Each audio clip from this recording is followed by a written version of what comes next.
आप चूंकि आज़ाद कश्मीर से ताल्लुक़ रखते हैं, तो LOC पर हमने सुना है कि अभी तक भी जो है ना कशीदगी है और तबादला होता रहता है, तो आप क्या समझते हैं, ऐसा हो रहा है वहां पर?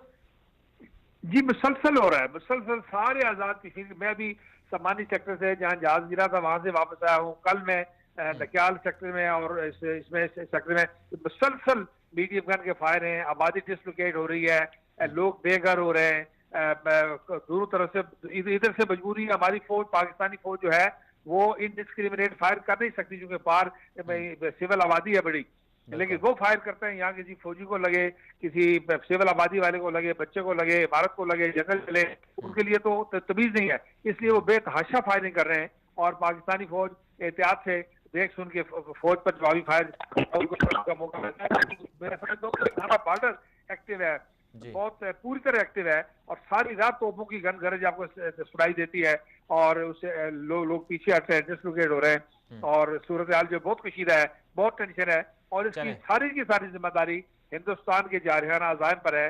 पाकिस्तान ने आखिरी वक्त तक उसकी कोशिश जारी है, और रवैया भी ऐसा है, बिल्कुल। स्टेटमेंट्स भी ऐसी हैं, लीडरशिप की भी, डिफेंस फोर्सेस की भी, डिप्लोमेट्स की भी ऐसी हैं कि जो मुसलसल पीस की बात कर रहे हैं, मुज़ाकरात की बात कर रहे हैं, बेहतर माहौल पैदा करने की बात कर रहे हैं, लेकिन हिंदुस्तान माहौल को जंग की तरफ से खेलना चाहता है।